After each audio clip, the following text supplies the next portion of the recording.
doing it after that? Yes. Yes. All right, good evening, or afternoon. I guess we're kind of in the afternoon still. This is a meeting of the Board of Zoning Adjustment. Tonight, we have 3 items. Is that right, Robbie? Did I get that right? Okay. Correct. And the order of the items is outlined in the hearing, but we have first 2124 Pine Street, then 907 11th Street, and then 820 36th Street. On each item, the staff will present first and the applicant second. Just so you know, right after staff presents, the board normally asks staff questions, and then the applicant gets their opportunity to present. After that, the public will be invited to comment if there's anyone here, and then the board will discuss. Some of the things we try to share with people are voting rules, et cetera. But before I do that, we normally do have a decorum comment. Is that Devin? Are you going to do that for us? I will actually do this Okay. for tonight's meeting, Jill, and then. Thank you, Devin will- Amanda. Okay. You're welcome. Yeah, let me just share my screen here real quick. Just so you all can follow along with the slides. Oops, I'm in the right one. Okay. So these are our guidelines for public participation at city meetings. Get into presentation mode here. Oh. Okay, so the city has engaged with community members to co-create a vision for productive, meaningful, and inclusive civic conversations. This vision supports physical and emotional safety for community members, staff, and board and commission members, as well as democracy for people of all ages, identities, lived experiences, and political perspectives. For more information about this vision and the community engagement processes, you can certainly visit our website listed here. The following are examples of our rules of decorum found in the Boulder Revised Code and other guidelines that support this vision. These will be upheld during this meeting. All remarks and testimony shall be limited to matters related to city business. No participant shall make threats or use other forms of intimidation against any person. Obscenity, racial epithets, and other speech and behavior that disrupts or otherwise impedes the ability to conduct the meeting are prohibited. Participants are required to identify themselves using the name they are commonly known by, and individuals must display their whole name before being allowed to speak. Currently, only audio testimony is permitted online. As Jill mentioned, when it's time for any type of public participation, you can use the raise hand function on the bottom bar of your screen. We're in Zoom webinar format. If there are any participants on the phone, you may dial *9, which will alert us that you have raised your hand to speak. When it's your turn, I will be adjusting the settings and allow you to unmute yourself. And again, here's just a little graphic to show you kind of where you can click on the reactions here and the raise hand function if you would like to speak. And with that, Jill, I'll turn it back over to you. Thank you very much. Appreciate it. And now we're welcoming Devin, who will be our facilitator in future meetings. So welcome aboard, Devin. Thank you. Glad to be here. Thank you. So we're going to go over the voting rules now, just so that everybody, when it's your turn, you know how our board works. So we have a full board here tonight. An affirmative vote of 3 or more board members shall result in passage of the motion. An applicant cannot be approved with less than 3 affirmative votes.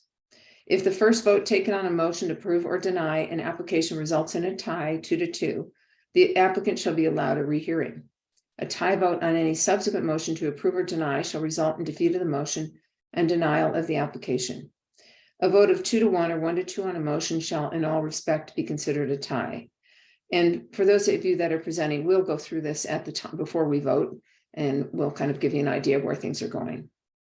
So we are now ready to proceed with the first item on our docket, which is, I get there, back to the beginning of this long packet for today, is BOZ 2022-00015 2124 Pine Street. Robbie, over to you. Thank you, Jill. And let me just go ahead and share my screen. Okay, this is docket number BOZ 2022-00015. The address is 2124 Pine Street, and this is a setback variance as part of a proposal to add a rear two-story addition onto the single-story, single-family non-conforming house. The applicant is requesting a combined side yard setback variance to the west side yard setback for a principal structure in the RMX1 zoning district.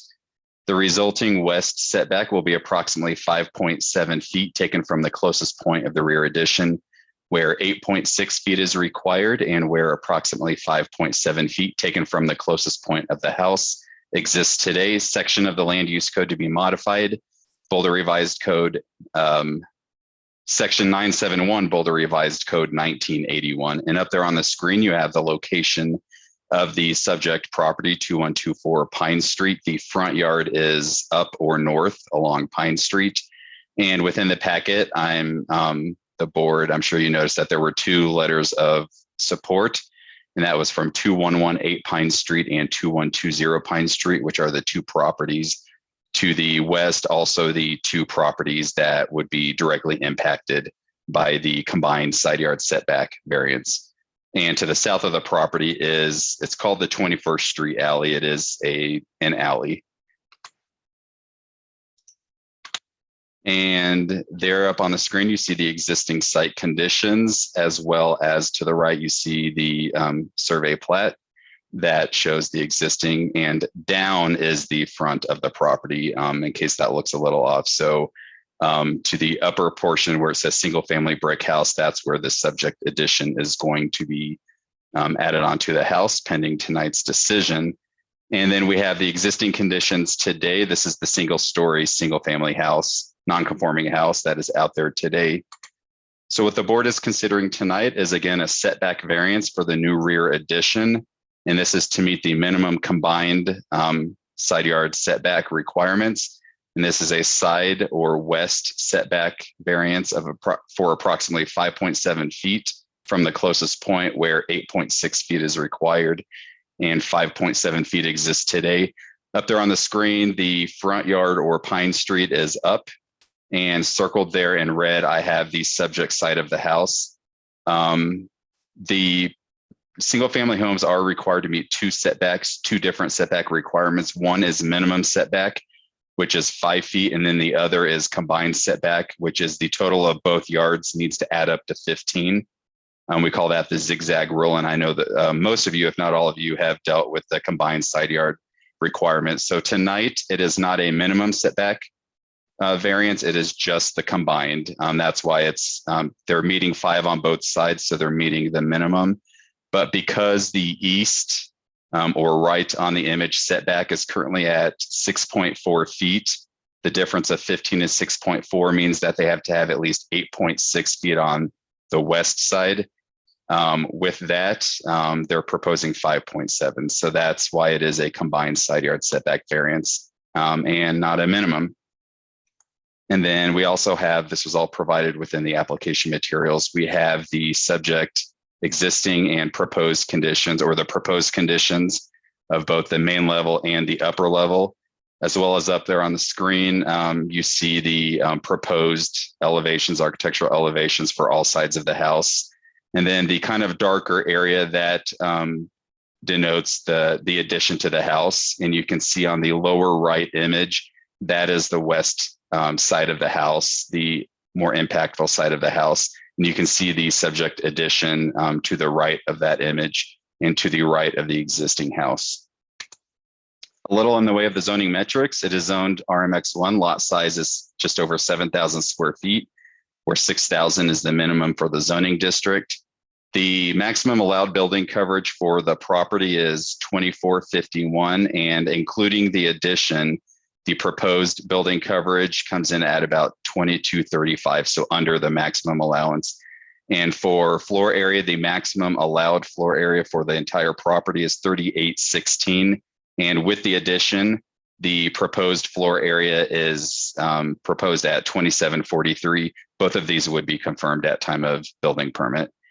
And then solar access area 2, which is a 25-foot solar fence, not impacted and no violation is created as a result of the addition. We'll verify that at building permit like always. And then same with side yard wall articulation and side yard bulk plane, not impacted, but will be verified at time of building permit.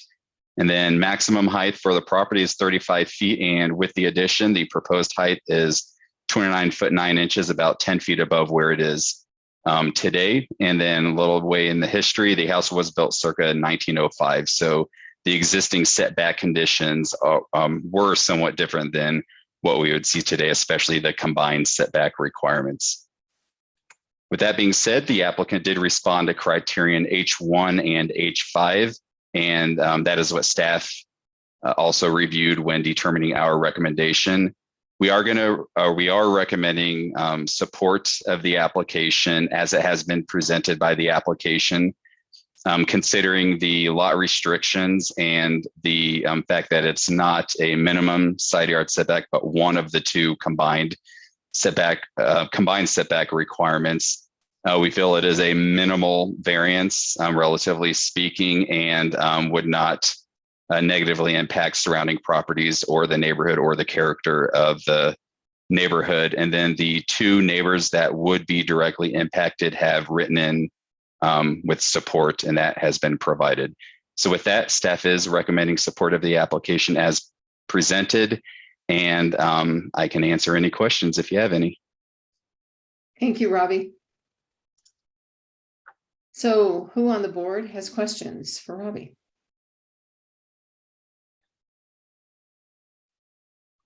Okay, I think none of us. So the applicant, if they're ready, maybe you can bring them in, Amanda, please. Yes, certainly.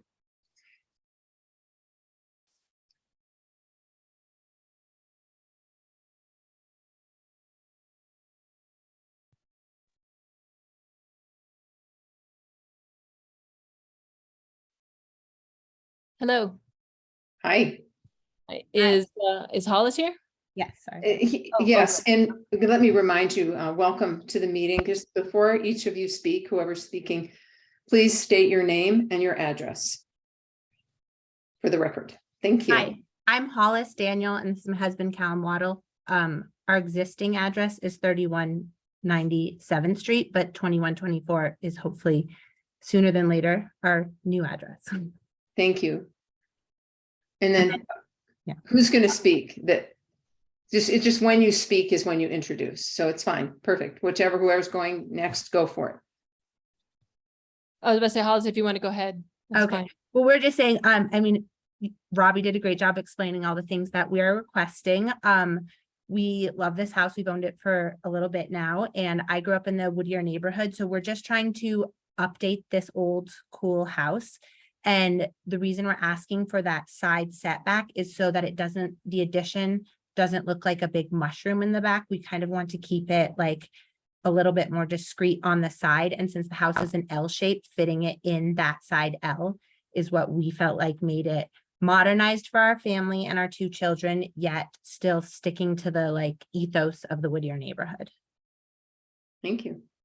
I'm Buffy Andrews. I live at 1536 Easy Rider Lane Okay. in Boulder, and working with Hollis and Callum. Yes, and thank you, Robbie. You did a fabulous job explaining it.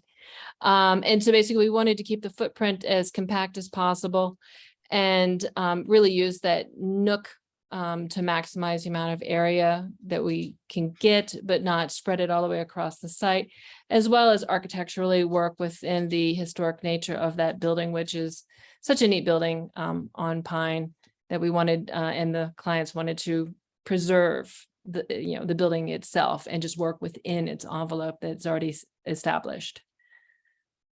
But yeah, if you guys have any questions, Robbie did a great job, so thank you. Questions? Comments? Jack, please. Quick question. The house is not occupied now. How long has it been unoccupied? 40 years. Oh, okay. It's off the charts. Got it. Great. Thank you. Well, now I want to ask all these questions like, what was it like inside? What is it like inside? Well, It anyone hasn't is been touched. welcome to come see it. Nice. There's no Mhm. asbestos, so it's like from the 20s. It's Easily. pre-asbestos. Yes. Yeah. Yes, they had no asbestos then. Great. Thank you. And- Anyone and- else? Yes, Jack, go ahead. I'm sorry, specifically, when did you buy the property? May 2021. Great, great. Thank you. So, So I'm taking it from the fact that we don't have a lot of questions, that we don't have a lot of controversy here. So in that case, is there someone who would like to make a motion, please? Oh, Aaron, what did I do? Public comment? Public. Yep, Public thank comment. you. I was getting ahead of myself because I don't have images of anybody else being here. So I'm not sure about the webinar. Is there anyone from the public, Amanda, who is here to comment? Yeah, if anybody would like to raise their hand, now is the time to do so. So I'll give them just a second for that.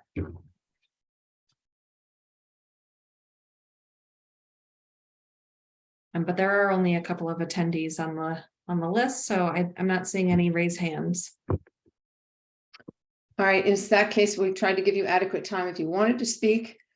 So we're now closing public comment. So once the public hearing is closed, I kind of jumped over that and went to board discussion. So we've had our board discussion and it doesn't seem like it's very controversial. So now, may I please ask whether or not there is a motion? I move that we approve the request for variance for BOZA number 2022-00015, 2124 Pine Street as exhibited. I have a second. Second. Maureen has seconded. Okay, so I'll call you in order because remember, we need to make a verbal record. So Nikki, Yes. Maureen, Yes. Katie, Yes. Jack, Yes, aye. Yes. aye. 5 in favor. Thank you for your time. Thank And, you. Thank you. good luck with Thank your you. reconstruction. Thank you Maybe I very much. will wander by. Please Yes. do. Thank you. Thank Okay. you, everyone. Thank you. Bye. Bye-bye. All right, folks. So the next Mhm. matter is BOZ 2022-00016, 907 11th Street. And who's here to present on that matter? Are they here? Just so we know there's somebody here. I do recall seeing somebody, so Yes, they are. yes, Okay. we do have somebody. Off to you, Robbie. Okay, Obviously been too long since I've spoken on this meeting. okay, so this is docket number BOZ 2022-00016. The address is 907 11th Street.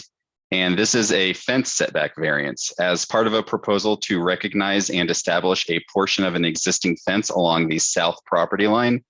The applicants are requesting a variance to the fence setback from a public sidewalk standard for a single family property in the RL1 zoning district. The resulting fence setback from the subject public sidewalk along Aurora Avenue will be approximately 0 feet where 18 inches is required, and approximately 0 feet exists today. Section of the land use code to be modified, section 9915, Boulder Revised Code 1981. And going into my presentation, this is somewhat different from most, if not all, the board members, a fence setback variance. This is not as it relates to the house, but just specifically the fence along Aurora Avenue. And up there on the screen, we have the property. Aurora is to the south and 11th Street is to the front. And then we have an alley to the west or left of the property up on the screen. And there circled in red is the subject fence that I mentioned within the project description. This is associated with an active ongoing enforcement matter, more particularly a site triangle issue that was presented along the alley. So the left part of that circle. And the applicant has been working with the city to get that addressed. And in that review, it was also recognized that there is a fence setback matter. Within the code, we do require 18 inches. That is within Boulder Revised Code 9915. And it does provide an avenue through BOZA to get a fence height or setback. I know the board has seen in the last year a height variance.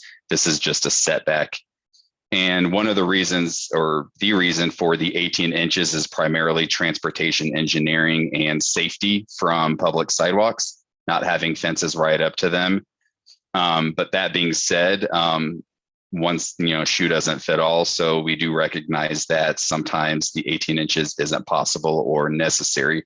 So within the application materials, I'm not sure if the board members noticed, but there was a letter from the city, from our transportation engineering manager and that group, stating their support of the setback variance from that group, who primarily is who oversees the safety of the sidewalks and anything transportation related. This is part of a bigger project, which is to address site triangle as well as setback, but they did provide that support for the setback specifically, in case the board was wondering what would the city's view on having less than 18 inches be. So that is why that letter was provided. And up on the screen, we have some images. Some of these were provided within the application. The lower right image is a 2019 street view. They're circled in red. That is the subject fence that the board is talking about, not the fence, the black wrought iron fence that is before that, but just the wooden fence. And you can see the sidewalk along Aurora Avenue that goes right up to it. So that's where we're getting that approximately 0 inches.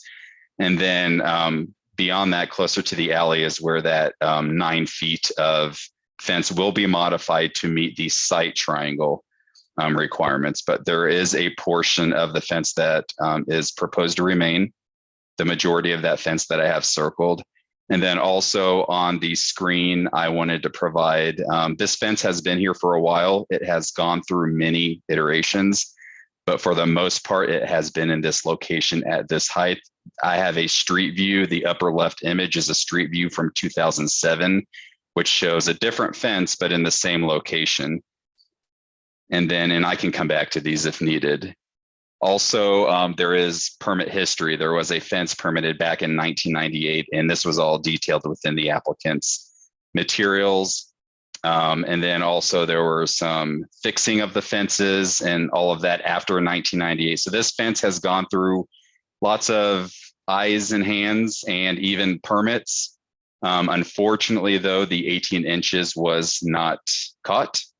So rather than replacing the entire fence, the applicant is requesting a fence setback variance for just that portion along Aurora Avenue at approximately 0 feet where 18 inches is required. And there, the red line that you see up on the screen is the approximate length of where that fence is to be, or is to remain.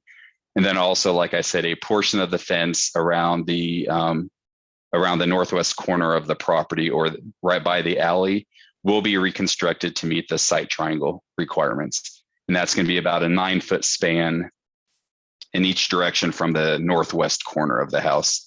And I'm sure the applicant can maybe explain this in a little better detail than I can, but the request tonight is to recognize and establish the existing fence at the current location, where 18 inches would otherwise be required per the land use code.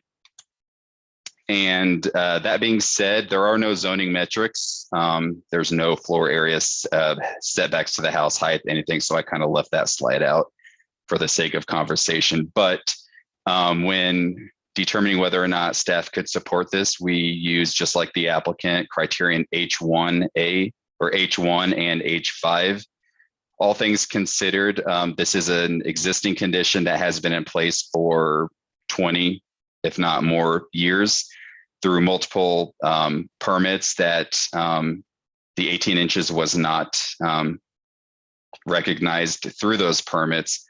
But also we recognize that there is some work being done to address another issue at hand, which is the site triangle. And then on some of the photos provided, you can see that there is a topographic drop off of 1 to 2 feet just within the fence. And to move the fence back 18 inches, although it might be possible, it won't be just straightforward moving a fence. It would require having to modify and move an existing rock wall and possibly do some grade work. And with that, it is an existing condition. We recognize it is not kind of detrimental to the having that less 18 inches is not detrimental to the surrounding properties. And also we've heard back from our colleagues in transportation engineering that the 18 inches does not present a problem as far as they're concerned. So all that being said, staff is recommending support as presented. And this is kind of a new one. So if you have any questions, I'd be more than happy to answer them. But I also know the applicants might have more to add on in terms of the history and moving forward. So I will leave it at that. Thank you, Robbie. So first we'll ask board whether they have questions of staff. Jack, and then Nikki. Nikki, okay. How did the side triangle become an issue? Did somebody walk down the street and say, gee, I think we need a side triangle here, or was there an accident? How did that happen? It was an enforcement matter. There is an active ongoing enforcement case. And within that, it is detailed as a possible issue to the site triangle for this fence. And through evaluation of that enforcement matter, it was also made known that there is a setback issue with the fence. So it was kind of presented through the enforcement case. Okay. So the enforcement case was specific to the site triangle. Yeah, I think that's what I was just about to ask for clarification. There's not a separate enforcement. Okay, Erin, Nope, you have there's your not. hand raised. What's up? I've talked to the prosecutor who's been involved in helping the applicants in the site triangle issue, and she was not aware of a complainant. So I don't know how the code enforcement originally saw it, if it was their own investigation or I'm not noticing sure. it, but a complainant is not known, as at least as far as the prosecution office is aware. It looks like the applicant might have an answer. Let's hold that thought. And Nikki, why don't you go ahead? We'll come back to it. Yeah, thanks, Jill. Maybe Erin will know this. I'm interested in liability issues. So if someone trips and falls on the sidewalk and we as a BOZA board have approved a variance to this fence that someone trips and falls because there's not enough. I heard Robbie say that part of the 18 inches is due to safety issues. So Erin, maybe, or anyone else, can you speak to what happens if we as a BOZA board say, yeah, this is cool, this is okay, and then somebody trips and falls and they say, well, there should have been 18 inches here and there wasn't? Sure, I can speak to that, Nikki. The city can have liability for sidewalk issues if there's a known safety problem. So, say we get a report that a sidewalk is uneven and we ignore it, and someone trips and falls, that can lead to liability. But I'm not aware of a specific safety with the 18 inches. The site triangle, the BOZA variance would not change those requirements. And from what I know of the code enforcement prosecution, that's what they're concerned with as to safety, not so much the 18 inches. So we're not aware of a safety problem that BOZA would be kind of ignoring. Yeah, go ahead, Nikki. Thank you for that, Erin. So then maybe if I can go back to Robbie then, when you said that the 18 inches was due to safety, can you help me understand what you meant by that? So I think that is more to do with why it was put in the code, just as a way to ensure that there is a buffer of some sort. So when I say it's because there is a concern for safety, that may not necessarily be accurate. An accurate way to say it It's more, it was put in the code to ensure that there's a buffer. But like with all variance matters, it is something that can be modified. And that really does not come specifically from zoning, which is why we did reach out to our colleagues in transportation engineering to get their input. If they had concerns with a setback of 18 inches, they would have let us know, and that would have possibly been a different presentation tonight. But they did not have concerns with the 18 inches. They're more focused on the side triangle and modifying the fence to meet that, which is not in front of the board tonight. So it's more of it's in the code. It was put in the code a while ago. And the fact that we did provide an avenue to seek a variance does mean that it's not black and white. There is a way to get it reduced. And that is why they're in front of you tonight. So it's more of an engineering transportation thing, but zoning is fortunate to kind of oversee BOZA. So we get to take these to BOZA. Can I tag along with that one, Nikki? So in my neighborhood, many people take out existing fences that are on the sidewalk and install tall wood fences. And every time it happens, I want to call, but I don't necessarily call, because this is a really sticky area.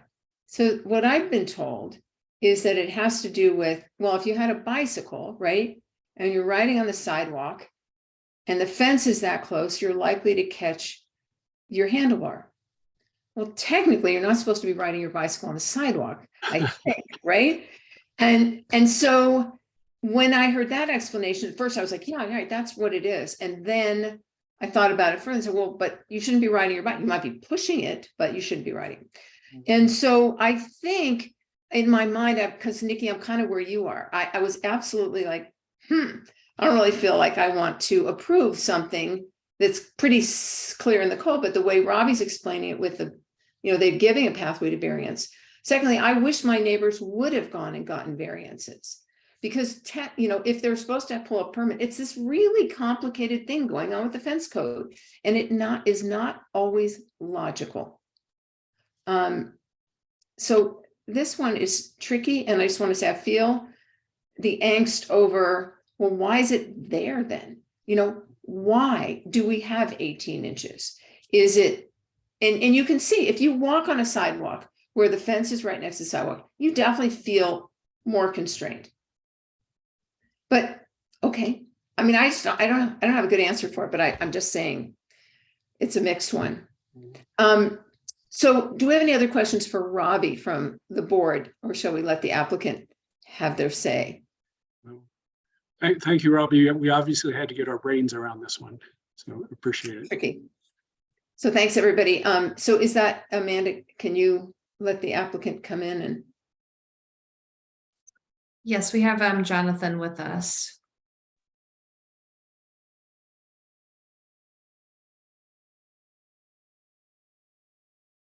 Jonathan, I see that you're unmuted, but we don't hear you speaking yet.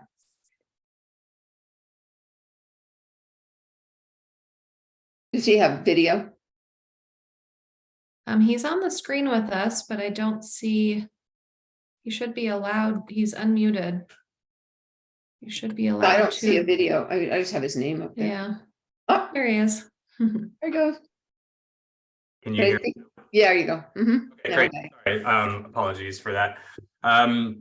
So thanks so much, Robbie, for the presentation. My name is Jonathan Skinner Thompson. I'm one of the property owners of 907 11th Street in Boulder with my husband, Scott, who's not able to be here. We purchased the property, I think, in 2015, but as Robbie explained, there had been a fence in that location along Aurora and along the alleyway for a number of years, dating back to at least 1998. And in one of the images too that was included, you could see that there was a rock retaining wall. We believe that that wall was permitted as part of the 1998 construction.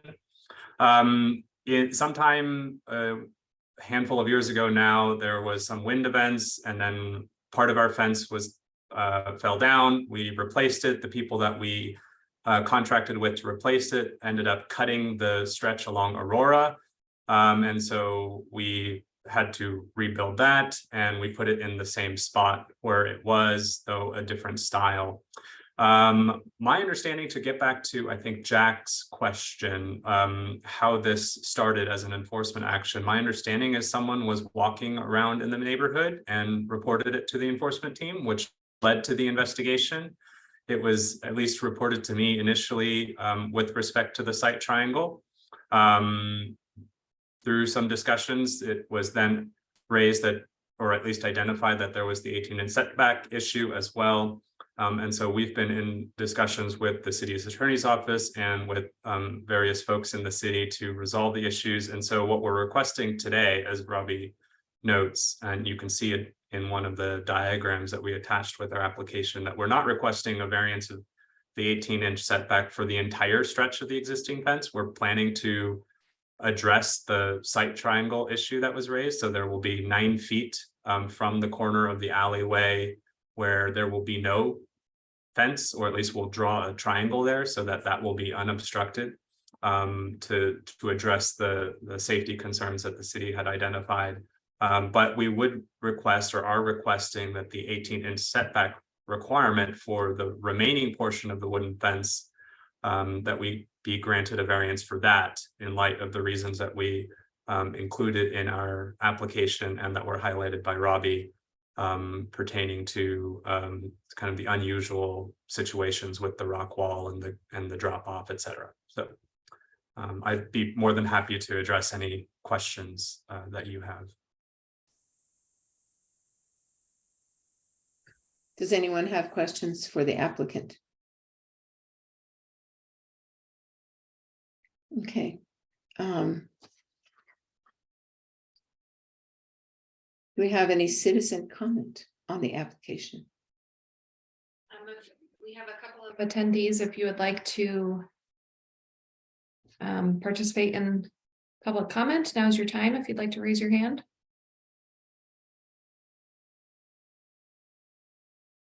And I'm not seeing any raised hands, Jill. Okay, then at this point, we will close the public hearing. Jonathan, did we get your address when you spoke before? I just want to make sure. If not, would you please make that record? Just state your name and address again. Jonathan Skinner Thompson at 907 11th Street in Boulder. Okay, thank you. But that's your personal residence? Yes, that's right. Yeah, okay, great. Okay, so shall we proceed? Is there any discussion, comments, questions? We have lots of controversy evidently tonight. Jack, surely you have something to say. Maybe not controversial, though. It seems, I mean, there are a lot of pieces to this, a lot of moving pieces, but in the end, it's very simple. I mean, there's what are we trying to say? If we followed every little rule, we'd be here all night. But I think for this one, there are enough things that are working that we can go ahead and say, yes, let's accept this. I'm amazed that it got to this level, quite honestly. But that's my own personal feeling. Because again, any one of these things taken separately, any one of these setback, the triangle issue taken separately would be a no-brainer. But at this point, we have to make an effort. Nikki. Thank you, Jack. Nikki? Sure. Jack, I respectfully disagree with kind of the simplicity of it. What I'm feeling is we as a city have failed this homeowner, understanding that people went through the permitting process to put this fence up and it didn't adhere to the rules. And so the fact that our own processes did not catch this, I think, is a failure on our part. And so I'm very sympathetic to the homeowner in that regard. With that being said, I'm also an advocate for the folks who don't have a voice, the people who aren't on this call. And I'm thinking when I heard that 18 inches and I heard the safety and I did hear from Robbie as well, as kind of they talked to transportation didn't raise this as an issue. I'm feeling very uncomfortable with the buck, like with us being another kind of link in this chain Mhm. that's also saying like kind of pushing, it's not pushing it down the road, but also saying like, yeah, okay, it's fine. We don't have the power to do this as this board, but I like creative thinking. And I may get in trouble for saying this, so here goes. Jill's ready. looking at me. Go for it. Come on. I mean, we'll correct it if we need to. Erin, stop her if she says anything she can't see. I mean, I'm thinking of, can we do some type of cost sharing with the homeowner to get it into compliance? Because I'm very concerned about this 18 inches and I'm concerned about the safety, but I do also understand that the homeowner paid a lot of money to put this fence up. So in order to get to the safety of this, and again, this is nothing that this board can approve, and I'm not asking us to approve it, but I'm just saying like, the reason why I probably would not approve this variance is because I want to see 18 inches, and wanting 18 inches, I'm trying to also give hopefully some type of solution in which both parties can share in the responsibility. Okay. So thank you. Yeah. Thank you, Nikki. I'm going to tag along on that a little bit and just Mhm. kind of reflect. Because I'm like Nikki, I'm pretty conflicted about this, largely because of the precedent that it sets for all the other fences that are non-conforming. As a matter of fact, we'll never get reinforcement on all of these fences. And the question of to what extent is it a safety issue or not is partially affected to me by a perception of how level the rest of the ground is adjacent to the sidewalk. And I couldn't tell from the images, and unfortunately I didn't get to drive by. So I don't know the answer, and I'll ask you that in a minute, Jonathan. But I think I want to go back a little bit if I can, Nick, everybody. Robbie, you put up the image with multiple years of photos on there, and I wondered if you could put that back up again just for a minute. And then I want to talk about why there's a rock wall and what that's addressing, because I assume there's a grade issue on the other side of the fence. And Jonathan, you mentioned 1998, but I think the oldest image we have is 2007. So I'm going to ask the applicant if you would step in and answer. So I have two questions. One is, why is there a rock wall? And two, when you referenced 1998, is that one of these photos, or is there another reason why you know that? Sure, I'm happy to answer that. So with respect to the rock wall, you can see that in Exhibit B, the top right corner. Unfortunately, there's snow there, but the level of the sidewalk is at the bottom of the wooden fence, and you can see the other side of it in the 2019 photo.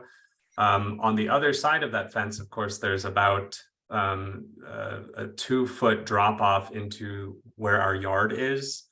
And so they're on different planes. And my sense is that this rock wall was constructed to, and I suspect it also predated the sidewalk, to help hold up whatever fence was originally permitted there.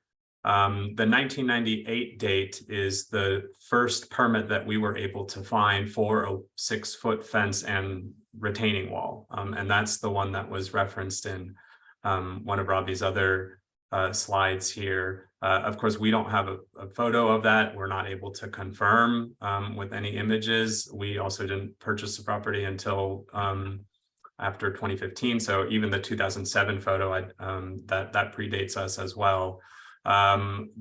There is a photo in our application that shows you the fence that existed immediately prior to the one that we built. It's rather faded. It's an old cedar fence. That's the one that we believe that has been there for at least when we were chatting with the prior owners.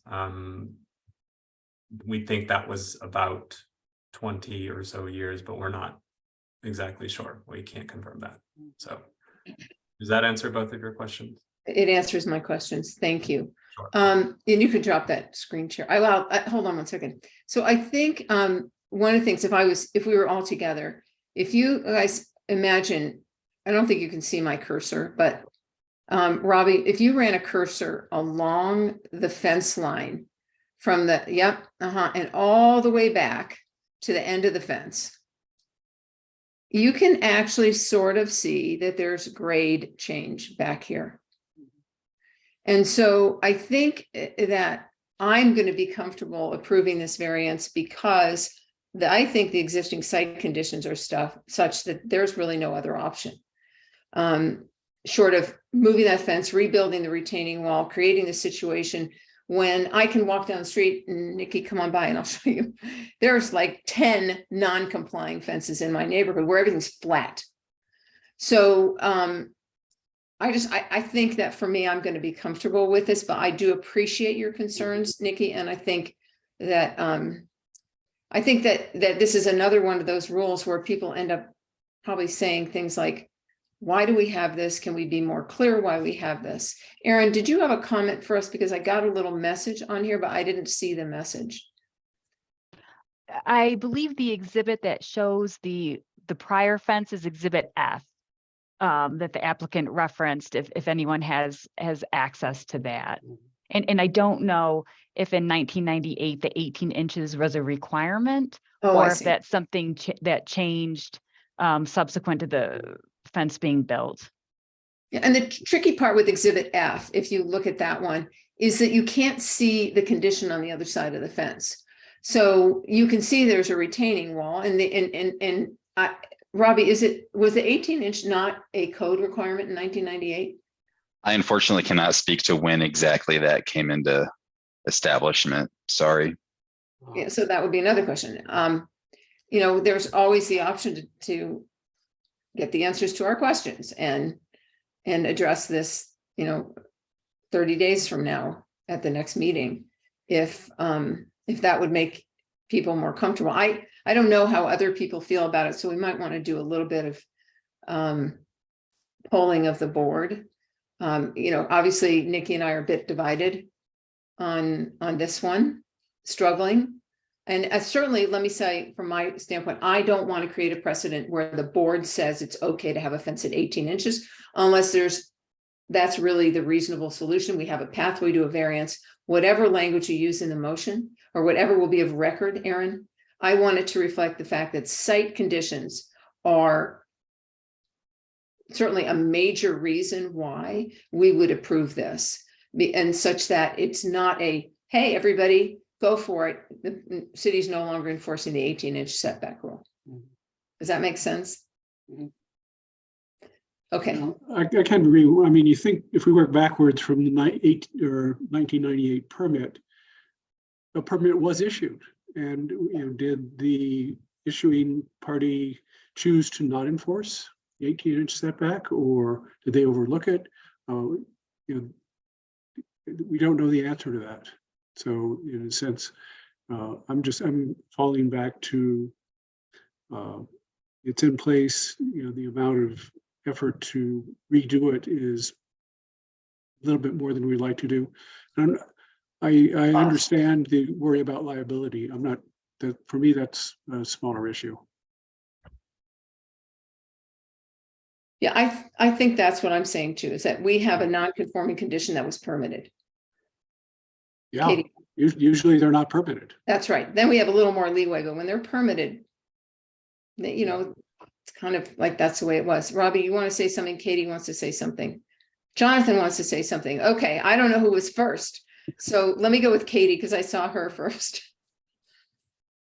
You're muted, hon. I was just going to offer that, I'm not so worried about, sort of BOZA sending a signal that we're, just all fence regulations, are, throwing caution to the wind, just because I feel like the fact that Jonathan and his husband have submitted this application and sort of gone through this process and are abiding by rules that apparently people on your street, haven't even bothered with. They're already, above and beyond what a lot of people are doing without even trying to apply to the board to to get a variance. So I'm just inclined to approve it simply just because they're going through the proper process to get the variance. And they're trying to sort of correct a past wrong, which they didn't have anything to do with. So that's my feeling. Thank you. Robbie? And I was just going to say, if there are any concerns that the board would be setting precedent, just like with any other variance application, this would not be. This has the same criteria that a setback variance for an addition to the house would have. And the reason is so that the board can make their decision based off the review criteria specifically and on the request's own merit. So because were this to get an approval, it would not set a precedent that somebody down the street or next door could do the same thing. They would have to apply just like this and respond to the criteria and justify how it does meet the criteria. So it sounded like there were some concerns whether or not it would be setting a precedent, just like with anything else, it would not be. And also the letter from the city is just additional supporting materials. It's not saying that because of this, it does or does not meet the criteria. It was more of a, if there were concerns that approving this would create other issues or be a concern through other review processes, that letter was just kind of clarifying that no, it would not be. And this is an ongoing bigger matter, which involves the site triangle. So I just mostly wanted to say that this is just like with anything else to be tied into the review criteria. And I'll leave it at that. Thank you, Robbie. And that, Jonathan? Yeah, You wanted to thanks. say I something. appreciate that. I think most of what I was going to say, Robbie had addressed as well, specific to your concerns, Jill, with this setting potentially a precedent or some suggestion that there's that this requirement is not necessary. I think our property also demonstrates that we, when appropriate, support the 18-inch setback requirement. In part, if you look at the metal fence we built afterwards, that satisfies even more than 8. I think it might be even 20 inches. And so we certainly appreciate that. But as we went through the variance criteria, noting that there are unusual physical conditions that we did not create, I think that hopefully would give you some comfort in recognizing that this isn't trying to suggest that all fences would be able to avoid this requirement. And we just want that limited approval for this particular situation. Thanks. Thank you, Jonathan. Maureen? Yeah, I just wanted to say I'm not concerned about outside of the triangle, like a traffic triangle or however they call it, which definitely was a concern of mine in terms of safety. I'm not concerned about the fence being on the sidewalk for safety purposes. My guess is it's more of a aesthetic requirement than anything.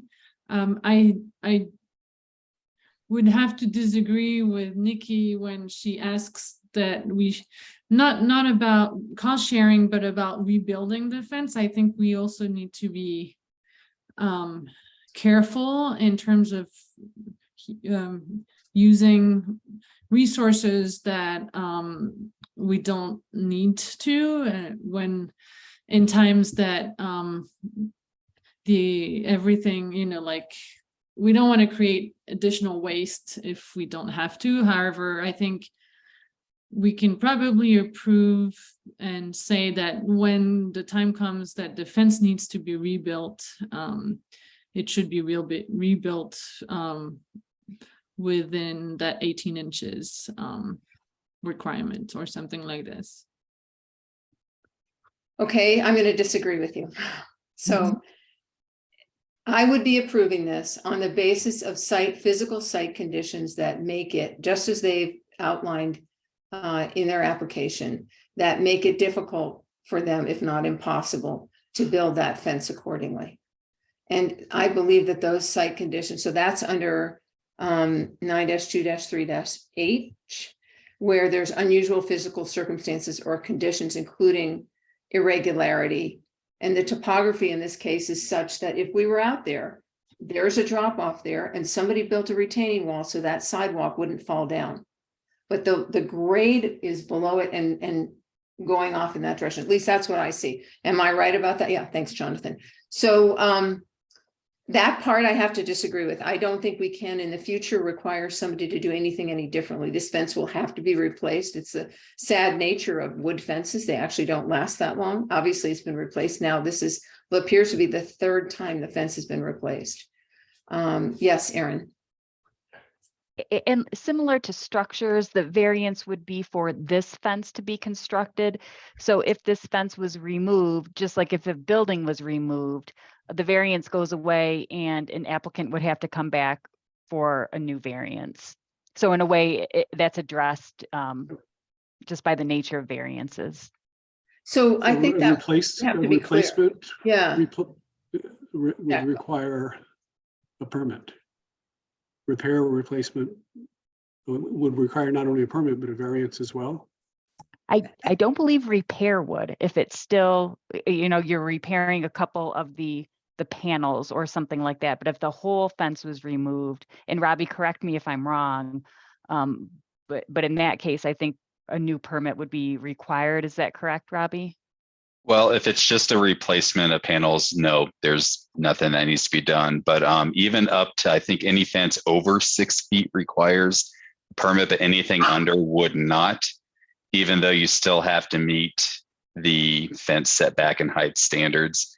So that's why something like this would be overlooked, is it's under 6 feet, but the setback was not being met. So it won't necessarily require a fence permit if it's replaced in kind, but, and Aaron, correct me if I'm wrong, maybe could the board add a condition of approval, should they approve it, to where any full replacement of the fence would require a new variance review or something like that. So maybe that's a condition of approval that can be added, is that any replacement of the fence would require a new variance review, if That's possible. correct. That could be a condition. Now, oh, please, okay, Nikki first. Nikki first. Thanks. I have a question. So, and can I ask, well, I'll ask you, Jill, and then you can say if the applicant can answer. But I'm interested in if a permit was pulled when the fence was repaired, when you got the wind damage. So you said that there was some wind damage pretty recently and there was some repair, or did I mistaken? That's correct, but that wind damage wasn't with respect to the part of the fence that you're looking at. It was just accidentally removed, and so it was a replacement. Excellent, thank you. Which is, I think, why we're in the situation, rather than it being Okay. a pre-existing non-conforming use, if I'm understanding that all correctly. Wait, can you say that again? I just didn't hear it. Right, sorry. So because the fence was there as a pre-existing non-conforming use, I believe the code allows you to repair or replace a non-conforming use if it's damaged by natural disasters. But we had the contractor accidentally cut it down.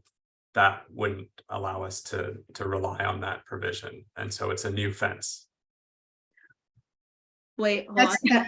Yeah, so Nikki, let me see if I can restate it.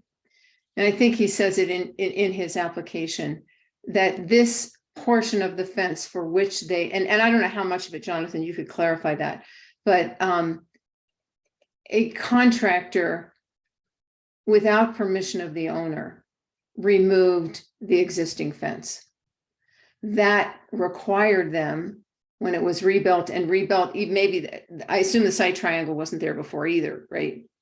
It was corner. So when that happened, somehow it came to their attention, whether it was a neighbor who said, hey, they need a permit for that fence. And then code enforcement came in and said, not only do you need a permit, you need a variance. So that's what brought it in front of us to begin with, is an error in removing the fence. Otherwise, it would have still been there as it was before the prior installation. Okay, thank you for that. I think, and I know I'm being really nitpicky here, and I apologize. I'm trying to work through this like everyone else. But I think that's making it difficult for me, Jill, to approve it based upon the applicant did not create the situation. Because, and I want to be really sympathetic here, because trust me, this stuff is expensive to replace and redo. But what I'm hearing is a contractor remove this fence, and that's why it's triggering this whole 18 inches. And so someone I hired did something that they weren't supposed to do, then that's my responsibility to fix it. And again, I'm trying to be very sensitive in my language here, because I'm not trying to put blame or anything, but I think for me, that's why I'm finding it difficult to say that no, the applicant did not create the situation with like malintent or anything like that. But if a contractor didn't do their due diligence with the permits and things like that, I'm having a hard time trying to approve it on that basis, Jill. Thank you, Nikki, for sharing your observations. Jack, did you want to say something? Well, generally, Nikki, what you're saying is right on. It's the exact thing. The contractor is responsible, or the owner is responsible for the contractor's actions. So I agree with that. When then shifting gears, one thing that makes it comfortable for me to approve this is the traffic engineers, the people who are really concerned with safety and moving vehicles, have given this one an okay. They've looked at it, they've checked it out, and Robbie, correct me if I'm wrong, but they're supportive of this variance. Our attorney has her hand up, so hold on. Oh, Erin. I wanted to make sure that the record is correct about the language of the criteria. And what it says is that any unnecessary hardship has not been created by the applicant. So just so that you have the exact wording with it. And I believe the applicant has his hand up too. It's not yellow, so it's a little less noticeable. It is a little than hard to mine. see. Before we talk to you, Jonathan, 1 minute here. So first of all, our decision does not have to be unanimous. And so we can each vote how we wish to, and we can give you an idea where that voting is going to go before a final decision gets made, because there are implications of our voting if it's not approved. Secondly, this is not the first time, nor will it be the last time, that a contractor has done something contrary to the owner's wishes. And having been a contractor in this town for some 40 years, I don't want to talk about all the times I've left a job site with what I think are explicit instructions on what's to happen. And I come back and I'm like, did I say that? Because I don't think I said that. And I've learned to draw pictures and do lots of other things. And unfortunately, I think what Erin is, what you're saying is the applicant does that mean the applicant and their employees, or you're saying the applicant? To me, I think it means that the hardship, the applicant can create some hardship and it still can be approved. It's unnecessary hardship. So, and that can be, the drop off, it depends on how the board members, what you consider to be the hardship. Because that was the other thing I was going to say, and then I will let you talk, Jonathan, I promise, is that for me, the hardship, I would be in this position either way, whether you intentionally remove the fence and you were here asking for a variance, or whether somebody else removed the fence. The issue remains that there's a grade change there that creates this very difficult situation. And rebuilding a retaining wall 2 feet into the property may not be the practical solution. So for me, I'm okay with it. Now I will give you the floor. Sorry about that. No, I appreciate it. And that's really what I wanted to speak to. And this is in response to Nikki's concerns. We're not trying to point to the contractors as our hardship as to why the fence was being rebuilt. We're really focusing on the unusual site conditions, which you alluded to, Jill, or focused on, that those weren't created by us. The grade, the retaining wall, those are the unusual conditions the hardship, so to speak, that were not created by us, that we're relying on for purposes of the variance, not the contractor situation. That was more just to provide you more background information about why we're in this position, rather than that being the quote unquote hardship, if that's helpful. I just have to say, who'd have thought that a fence permit would cause this much discussion?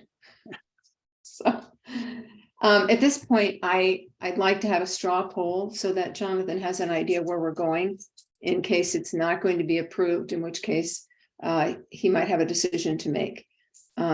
So Katie, I thought I heard you say you were leaning towards support. Yes, I am in support. Okay, and Jack? In support. Okay, and Maureen? Also support. Yeah, and I too am going to support it. And Nikki? I'm not going to. Yeah, that's fine. Yeah, I mean, we have to vote in our consciousness, but even if there were just three of us, 3 to 2, it would still be approved. So I do, however, wish to have some explicit findings in the motion. So I might need a little help in, in stating that, Aaron. You always tell me I can't. So can you definitely want to say that it's based upon the unusual topography there, unusual physical circumstances. For me, that's important. So can you help us state the motion as we need to state it, or maybe it doesn't matter? Yes, one question. Did you want to have a finding about a greater safety concern being created if the fence was located in a compliant location? Or You mean if the fence was, for example, on the ground below the drop off? So that would be a concern. Okay, so how about a motion to approve application BOZ 2022-16 as submitted, finding that unusual circumstances are created by the grade change, and finding a greater safety concern would be created if the fence was located in a compliant position due to site conditions. I'm fine with that. Anybody have an issue with that? No, very, very, very well done. All right. Thank so you for I'm the not heads up, Jill. It As- gives me time to start drafting. So I will submit the motion to approve as stated by our attorney this application, because I'm not going to restate that. She just wrote it. So do I have a second? Second. Okay. So Nikki, do it. No, and if I can explain my vote after we vote, just so Yeah, it's on the let's- record. We'll do a rehash because I think it's fine to do a rehash after. Thank you. So we have a no, Jack, Yes. Maureen, Yes. and I'll agree. So the motion as, yes, ma'am. And Erin. Katie, I think you skipped Katie. Didn't you say it yes in the beginning? I'm sorry. I thought you said yes. I think I did it as part of the straw poll, but. Oh, I'm you're saying- right. Yep. So Sorry, Katie's, please. My apologies. That's okay. I won't be offended. And I'm a yes. So now I can draw the conclusion that this motion has passed. The board like a little bit of discussion, and Nikki, I probably have some follow-up as well. So I'd like to give you the floor first, though. So at this point, Jonathan, you're welcome to stay with us, but we're just going to rehash a little bit. And then we will move on to our next variance application. Thank you, Jill. I'll just make it quick. I just wanted to put on the record that my no vote was because I did not agree with my colleagues in terms of it meeting criteria AI. in terms of the topography, but I did want to just let the applicant know I'm happy that it passed and that you're not going to have a hardship, but really I'm very concerned about safety, and that's not part of our criteria, and so I could not reference that as this is why I'm not voting for it. But you know, I just want to make sure that we're all being equitable and being safe out here in the city, and so it was not against you, applicant, or anything like that. It's just I have a greater thought about safety and making sure that we keep especially our most vulnerable residents safe. So thank you for the very robust application. Yeah. I think this issue has an element in the public realm. You have pedestrians going by, you have bicyclists going by, et cetera, et cetera. So that brings a greater urgency to it than just a regular residential sidewalk. So I think your sense of the importance of the decisions is very well placed because of that. It's clearly a concern, and I think it would really help us if we had some historic understanding of the 18-inch requirement. So Robbie, if you could delve into that and bring it back to us in the next couple of board meetings, I think it would be useful should this come up again. I think another solution, a very costly solution, and probably the one Nikki was alluding to, you'll tell me if I'm right or wrong, would be to rebuild the retaining wall 18 inches farther into the property, put in the fill, and put the fence up on that.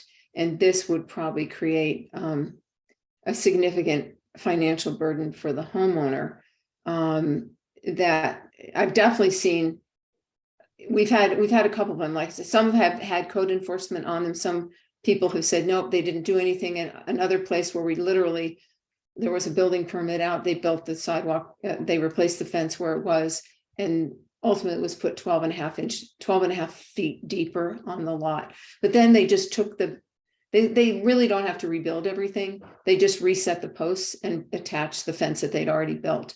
It's a little less of a hardship, significantly less of a hardship than building a retaining wall, bringing in fill dirt, and things so on. So if there had been no path, as Robbie explained, so for me, if the ordinance itself did not consider the fact that there's a pathway through this to a variance, I would be with you, Nikki. So there we go. For better or worse. Jonathan, best wishes to you. Thanks for your time. Thank you for your considerations and your thoughtful feedback. Thank you. We try. Thank you. Appreciate it. Quick question, Jonathan. You mentioned a wind event some time ago. Yes. Was that your house where a giant limb went down through the roof of the garage? No, it went across the street, but not through our house, fortunately. Okay, good. Yeah, thanks. Okay, thank you. Thank you. We are now going to turn our attention to BOZ 2022-00017, 820, 36th Street, Deshka Investments, LLC. I just want to make a note here. I think we are responsible, and Amanda and Devin, you'll have to say, while we were in attendance in the meeting, I think we have to be on video. So what are the rules about that, Erin, if we need to leave for a minute? Do we need to excuse ourselves? How does it work? I'm not aware of any specific rules. The board could always call a brief recess. If someone needs to be gone for long enough to not hear things, but I know sometimes in council meeting, council members would used to go into the kitchen and get something to eat or get something to drink. So I would say, you're probably hearing the testimony and evidence if it's not a long protracted break. And if it is, it might be better to take an official break. Okay. Thank you. Are we ready to proceed, Robbie? Yes.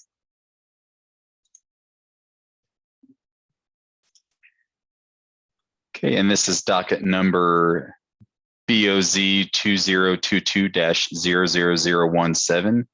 The address is 820 36th Street, and this is a parking and front yard setback and a setback variance. As part of a proposal to recognize and establish a single off-street parking space within an existing access driveway off 36th Street, as well as to add an enclosed entry room To the front west side of the house, the applicants are requesting a variance to allow both the parking and the addition in the front west yard setback. The subject 9-foot by 19-foot parking space will be located approximately 8 feet from the front west property line, where 25 is required and no conforming parking exists today. The subject front entry addition will be located approximately 20 feet from the front west property line, where 25 feet is required and 27 feet taken from the front of the house exists today. Section of the land use code to be modified, section 971, Boulder Revised Code 1981. And up on the screen, you have the property. It is a single-story, single-family house in the RL1 zoning district off of 36th Street. And the front yard off 36th Street is the west or left yard in the image. And up on the screen, you have some existing conditions. The upper right image is the existing street view showing the subject driveway and also the subject formerly enclosed one-car garage that is now habitable space, conditioned space. And then to the left of that driveway is the location of the subject entryway, 70 square foot entryway addition. The two circles that you see in both the left image and the lower right image show the location of that entryway and also the location of where the parking space is proposed. But the next diagram shows that in a little more detail. So up on the screen, you see that there are two variances that the board is considering tonight.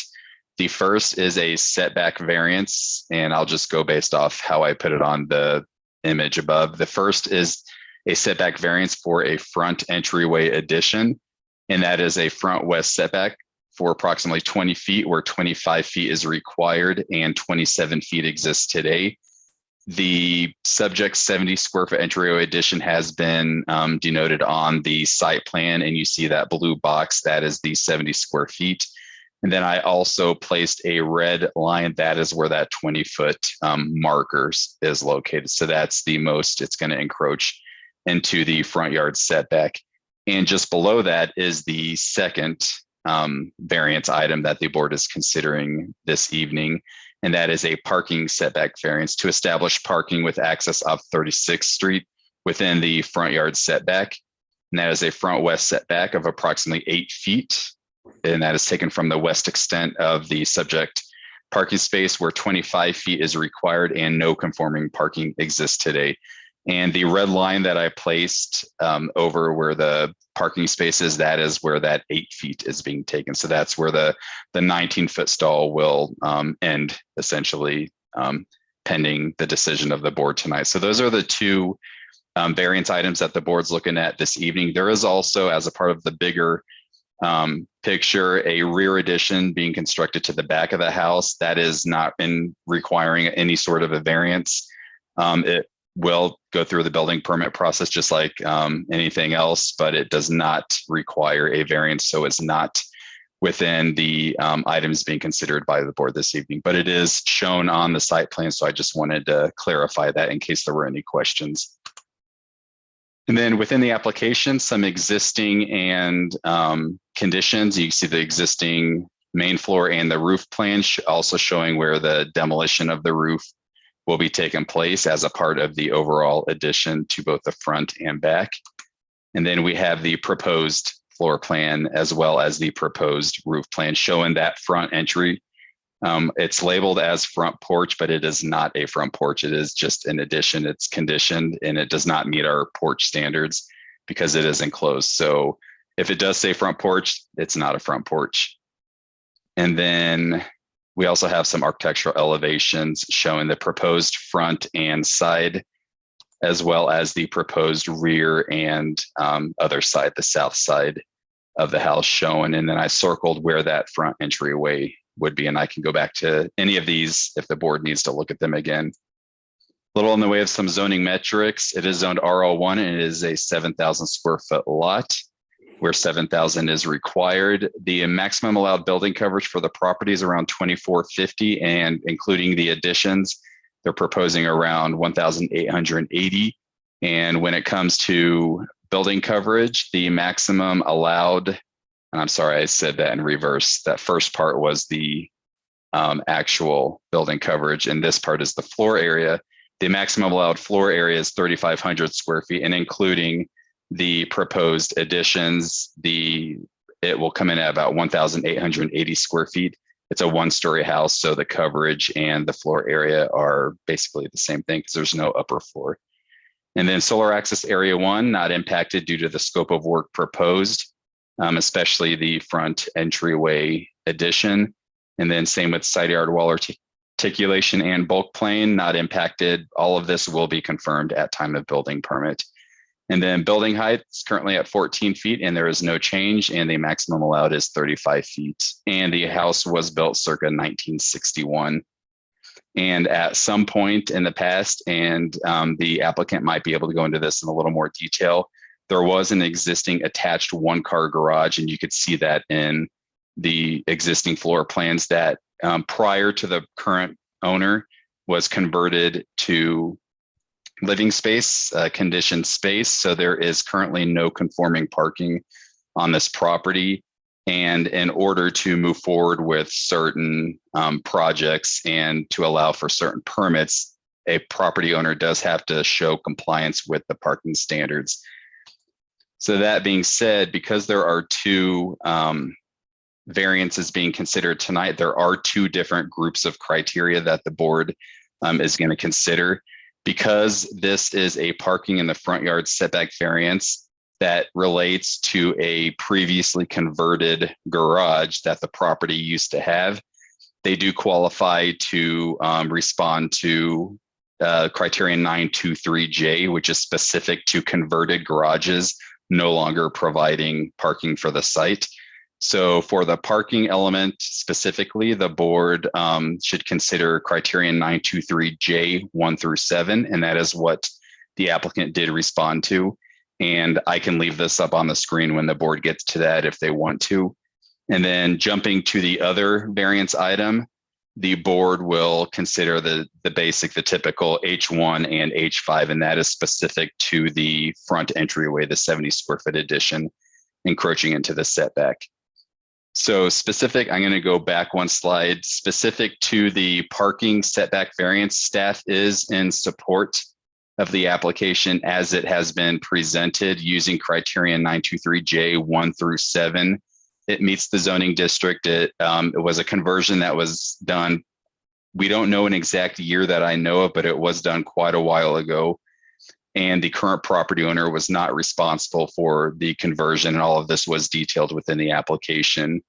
And then even though it is possible to bring compliant parking by maybe a garage in the backyard, that would result in a new driveway on the other side of the house leading to the backyard, which may or may not be feasible or logical for this property owner. But using an existing driveway for the purposes of establishing recognizing and establishing what's already there seems appropriate as far as staff's concerned. And we are recommending support of the parking variance as it has been presented. And then jumping to the setback variance for the front addition, we are also recommending support as it has been presented. The current house as designed sits at about 27 feet, so meeting setbacks. But the need for the property owners to have for inclement weather is to have a protected space for entryway rather than something opening up into a living room and reconfiguring the interior. So the need for this variance is to help, with an entryway and enclosure that protects from weather. And we also recognize that the lot does not, and the existing house itself does not provide ample space to have a similar sized entryway addition. You would have to build into the existing living room or family room. And staff recognizes that in addition to the front of the house, that in bulk overall does mimic a typical front porch. But because it's enclosed, we cannot call it a front porch, and it cannot meet the 974 encroachment standards. So that being said, we do feel that there are some hardships in terms of existing conditions that may not necessarily have been created by the applicant. And then we've also not received any formal feedback from surrounding property owners in the form of written correspondences for or against. So we do not necessarily have anything from the neighbors showing if they're concerned or not. We did have a neighbor reach out recently with questions in terms of how, if approving the parking, how would that impact the parking? And I can speak to that, and that this is only establishment of a single parking space. It's not allowing 3, 4, 5 parking stalls to go in place.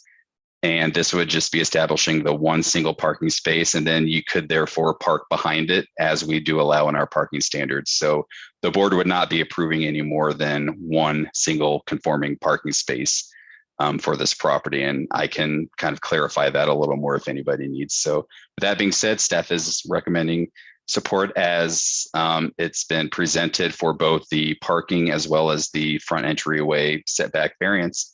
And I can answer any other questions if you have any. Thank you, Robbie. So, board, questions for staff? Question. Was Robbie, is Katie, did you the have a house, hand up? Hold on. pardon? Katie, did you raise your hand? Oh, I'm sorry, Jack, go ahead. Okay. Is this residence owner occupied at this point? Or is it a rental? I am not sure at this very moment what it is, but I know the applicant, the representative, can speak to that. Okay, And thank you. can I ask Jack, what's the difference for you? What's the difference is literally numbers of cars on the street. If you have 3 or 4 renters, they usually have 3 or 4 cars, whereas families maybe have 1 or 2 cars. So it's really just a matter of, and the more bedrooms you have, the more cars you have, if it's a rental. I would want us to be very, very careful about that. I discussion. realize, yeah. We have fair housing issues. We have, let's not go there. Okay. Is that okay, Erin? Yes, I would say stick to the criteria as much as possible and keep the discussion focused on those areas. Though sometimes it can, you don't know how it may connect to a criteria, but Yeah. ultimately the decision has to be criteria based. Okay. Sorry, Jack. No worries. Thank you. I thought I saw another hand. Katie, was that you that time? Yeah, I was just gonna say, based on reading the application, I recall that it was parents who were buying the house for their son, or CU student, and a couple of roommates. So, to the extent that answers Jack's question. Right. I agree. However, it's not part of the criteria. Yeah, no, I So, get the fact that they disclose that to us is, it could be anybody. So Yeah. just want to be sure that everybody knows that it's not who lives there that on which we make these decisions. Sorry, want to be careful. So with that in mind, do we have any specific comments, questions for Robbie before we move on to the applicant's presentation? Okay. Do you have an applicant here, Amanda, who's going to speak to this application? Yeah. Yeah, Lisa's coming on right now. Okay.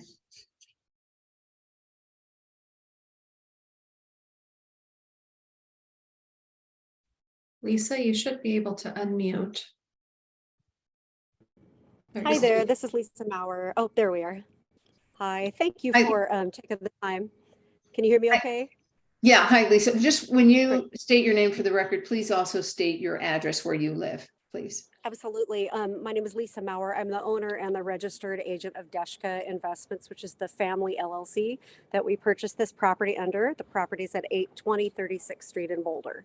We actually need your personal address. Sorry. And my address is 9141 Basher Drive, Anchorage, Alaska. That's our permanent residence. Thank you. Appreciate that. Yes. So please proceed. Absolutely.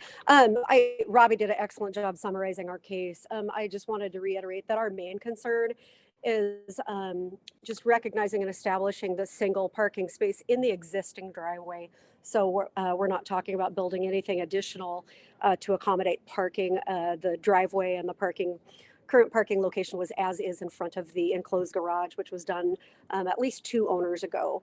And I also wanted to point out, we've gone through 2 rental permit applications and inspections as part of this property purchase. We inherited a previous tenant who's now no longer there, but at no point was this issue disclosed until we attempted to apply for a building permit. So the main concern is just getting approval of this so that we have conforming parking, and whether or not we decide to proceed with the addition is another issue. At this point, we've lost a year due to these issues that have come up with the property. So our goal is just to give a place for our son to park, and then future roommates or tenants for the small house. Thank you, Lisa. Board members, do you have any questions for the applicant? Okay. Do you have, and do we have anybody from the public here that is going to speak to this application, Amanda? We have one attendee, if you'd like to raise your hand and speak, but I'm not seeing that at the moment, so. We'll just give it a minute to raise their hands. Yeah, Maureen? Sorry, I actually have a question for Lisa. Did you try and ask your neighbors if they would support all of this? We haven't really talked to the neighbors specifically about it, just because the people have been parking there for years. So it's never been an issue, and we weren't doing anything different with that. But both the neighbors on either side know what we're doing. And I would also say that many of the houses in that neighborhood and on that street have converted garages, and they all park in front of them. So many of them they do have the 3 to 5 cars parked in front, which we're only looking for parking for 1, which is already there. Yeah, and I hear you when you say that you don't want to, like, you're mostly considering the parking variance, but you're asking for approval for 2 variances. So, you know, I would be more comfortable if you had asked your neighbors if they would agree with the other, with the additions on the front. Yeah, we haven't had a lot of involvement. Both of the neighbors on either side have built directly up against the fence, so without permits, we've noticed, but we've gone through the permitting process. So I think that's pretty typical in the area. Everybody has a shed, everybody's building up against the fence. So I think we're the first of the people, at least in the last year, in that neighborhood are actually applying for a building permit. But sure, you know, we'd be happy to talk to them. I know we have students on the other side, and then a family that we have gotten to know on the other side. Thank you, Maureen and Lisa. I think we've given enough time for public comment, so there isn't anyone. So we'll close the public portion of the meeting and have more discussion, which Maureen essentially has opened that door up there. You know, it sounds like like many people, have run into the delays associated with COVIDs and the complexities of our code. And it can be a difficult task to go through this. I want to say that I've sat with the city council meetings and discussed the issue of parking in the front yard setback, which is essentially not an enforced provision of the code. Even if, I mean, I don't even know how they enforce it. It just, the only time it comes up is when people apply for a building permit. And the goal is to have every single family residence have at least 1 off-street parking space, right? Robbie, that's the fair way to say that. Oops, sorry, I didn't mean to raise my hand. Got a little excited there to talk. So when it comes to parking, we do require the 1 off-street parking space. And we do also allow you to park up to 1 vehicle directly behind us, you know, leading to conforming parking. So we don't necessarily say you can't have this many or that many parking spaces, but we do just say you have to have the 1. And we also do not necessarily regulate the width of a driveway. So it is very difficult to enforce parking, but we do detail in the code specific to parking, and that is you have to provide the one for single family homes. It's more for others. And then you can park up to one vehicle directly behind that, as long as it doesn't block a sidewalk. So that's about the extent for single family homes that we talk about parking. And yet this condition is occurrent throughout, particularly Martin Acres area, where, and probably this part, which I don't think it's, I don't know, I think William Martin built that area, but where they only provided single car garages, very small homes, 1, 2, and 3 bedroom, 1 bath homes. And so the logical and affordable place for people to expand is into that garage. This has come up for us before, so some of you who are new may have some questions about how it works. And Robbie, I'm trying to think of circumstances. I can remember with the ADU where we've waived the extra parking requirement, but it seems to me there are other circumstances where we've also allowed, and particularly circumstances like this, where the homeowner didn't create the problem, they've inherited the problem, and in effect, we're really codifying something that is a matter of fact, that it exists and people are going to park there that way. So can you address like what some examples of other circumstances where we've, or where it's appropriate for BOZA to get granted variance? So the appropriateness comes from there is an avenue forward, and more specifically, we actually do have specific criteria for garage conversion issues, which is what this is. The property used to have conforming parking, the 1 parking space that's required, but in a prior year, it was converted more times than not through a permit. And it was done prior to the ownership of this property. So the criteria, the 923J, are specific to a request like this, which is there used to be parking, but it was converted. Now we don't have any parking. It was not done by us. Can we have parking now? But there's a more recent example of a parking in the front yard setback variance. I think it was 3-4 months ago, where they never had conforming parking. There was no garage conversion.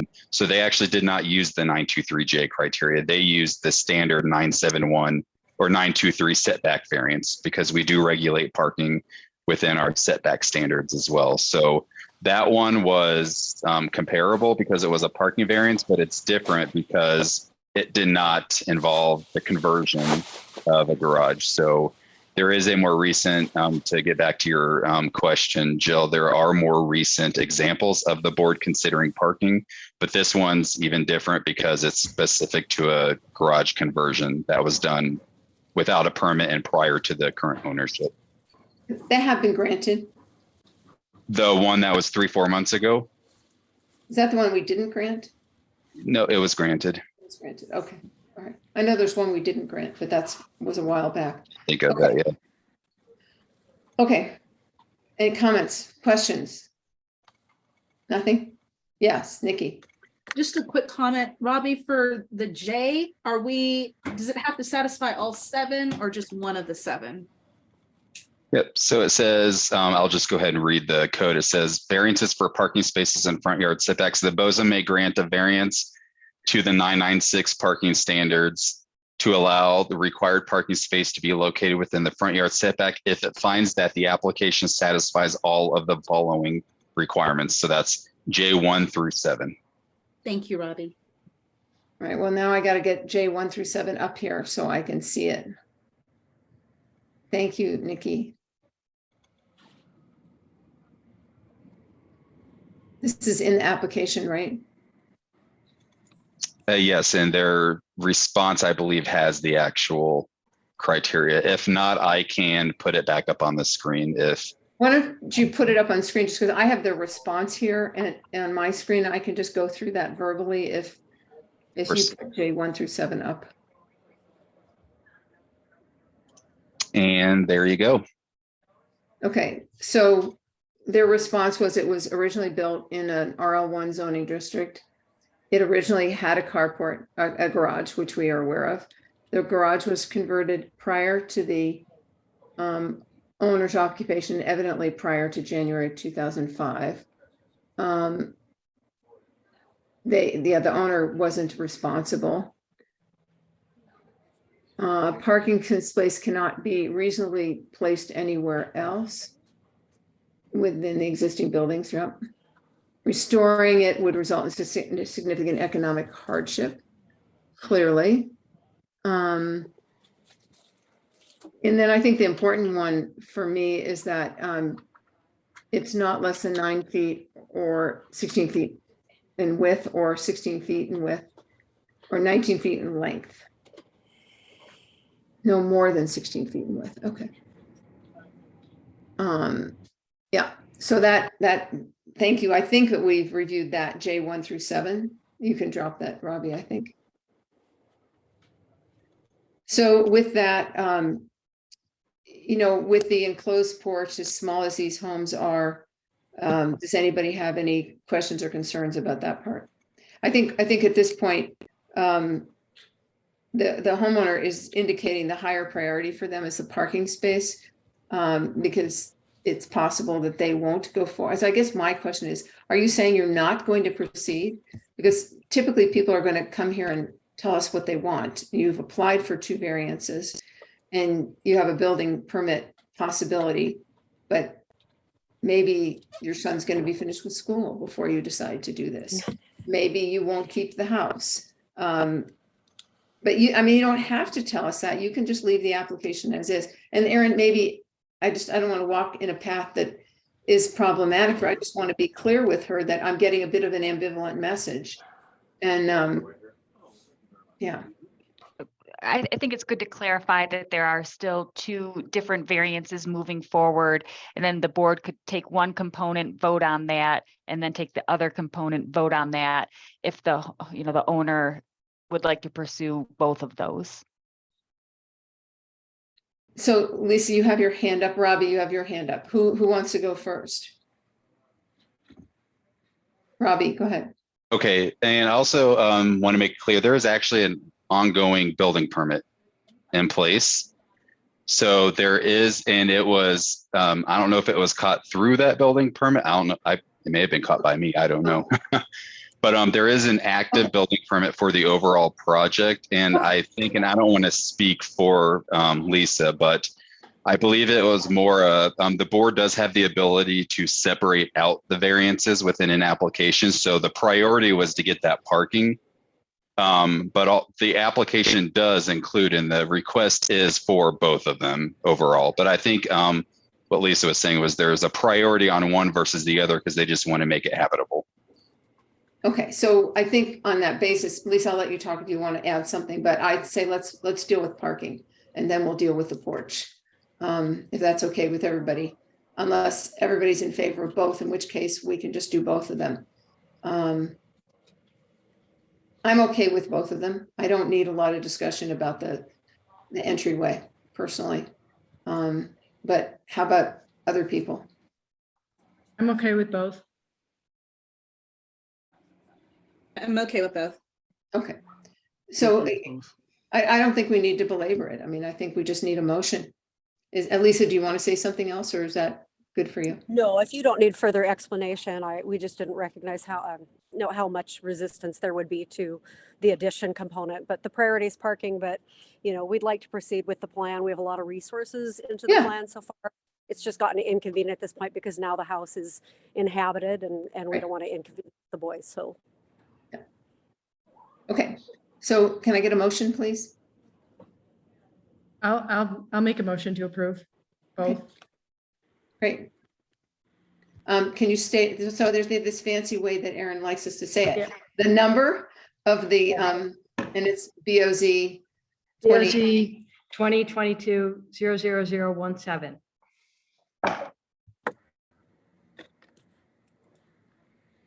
I second. Is that okay, Erin, the way she said that, or does she need to say more? That's fine. I guess I would just clarify as submitted. Yeah, so you can just say, I make a motion for this to be approved as submitted. I make a motion for this to be approved as submitted. Thank you. We have a second? Second. Okay, all those in favor, let's go around. Nikki?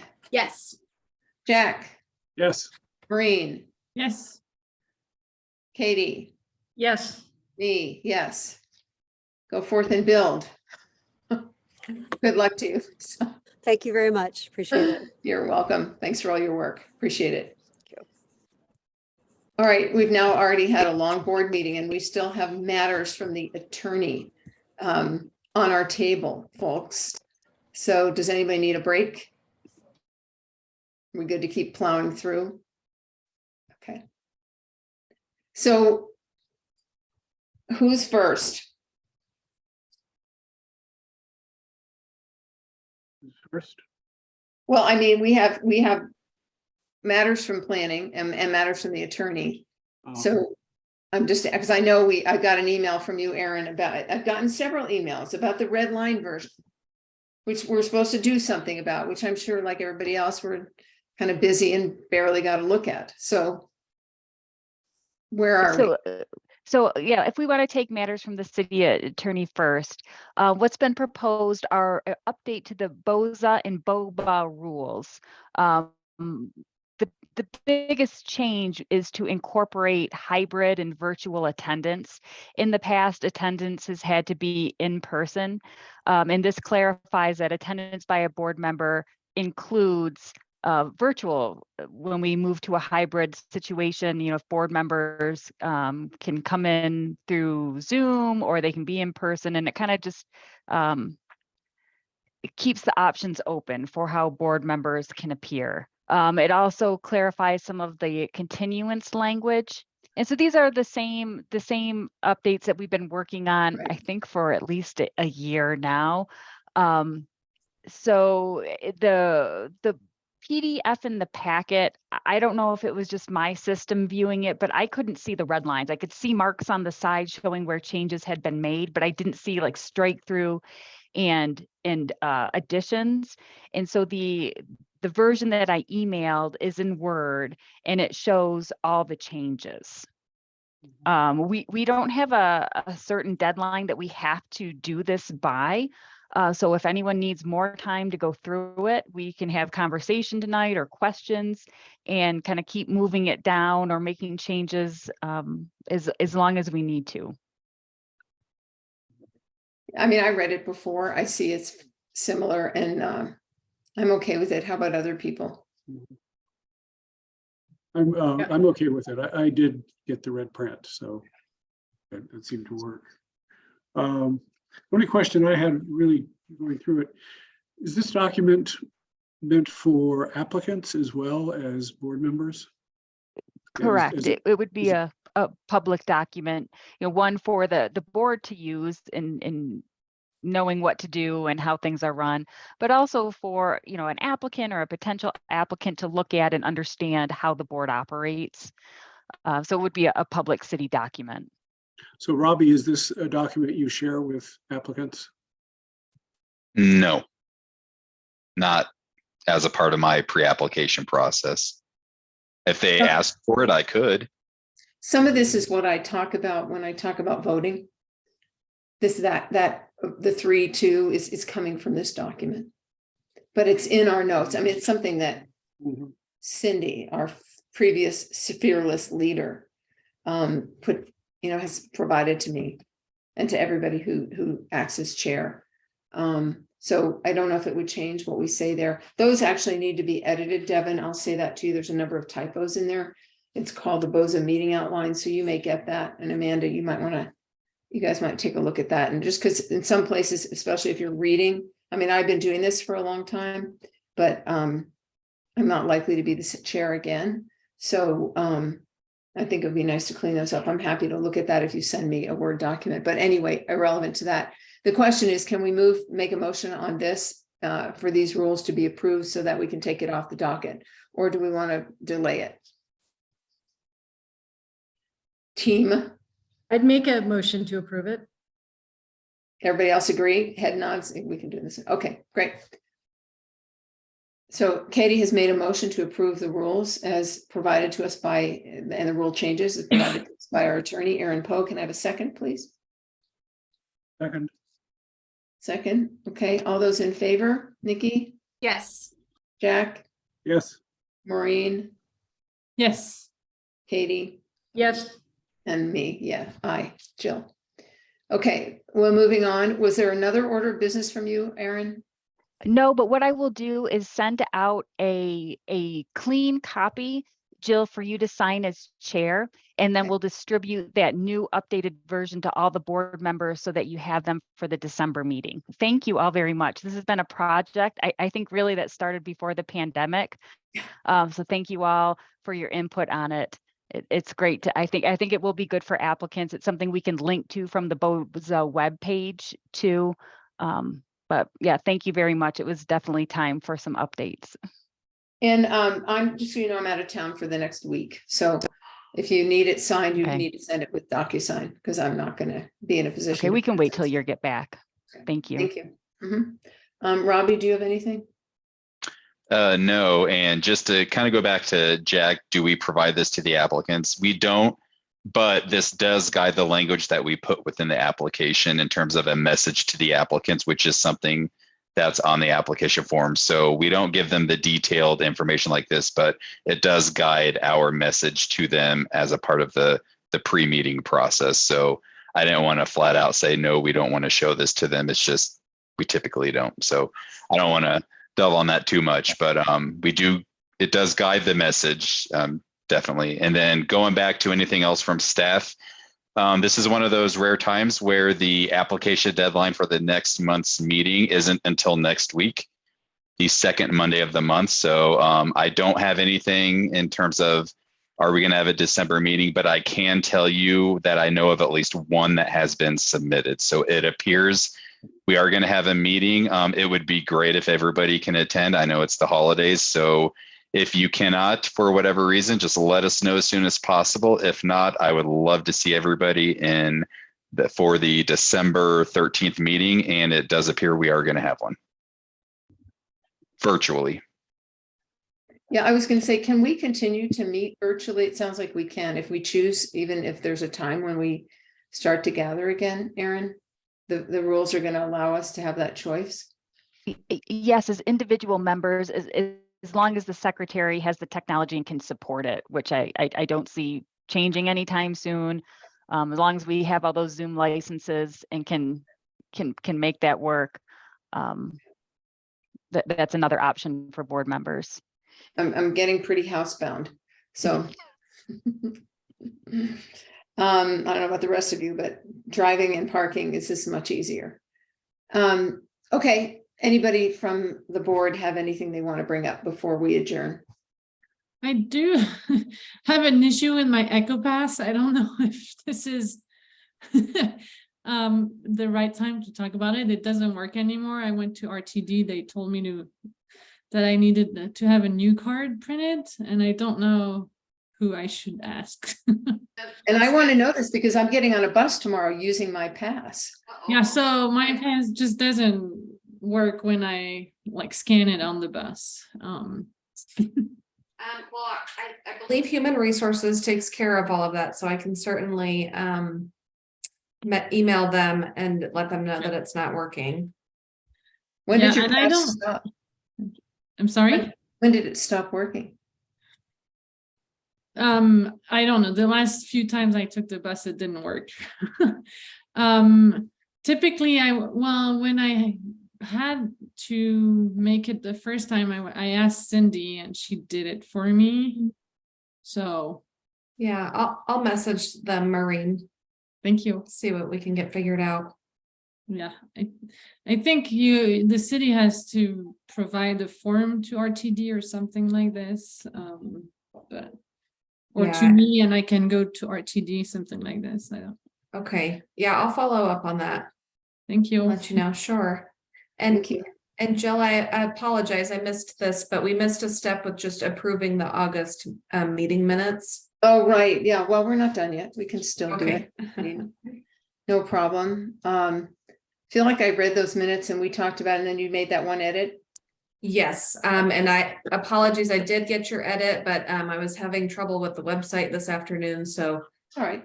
that edit isn't reflected, but it will be. Yeah, as long as it will be. I'm okay with the minutes. Everybody else good with the minutes? I can. All right. So I move that we approve the minutes from the August meeting. Have a second, please. Second. Thank you, Katie. All those in favor? Katie, Yes, Maureen, Yes. Jack? You're muted.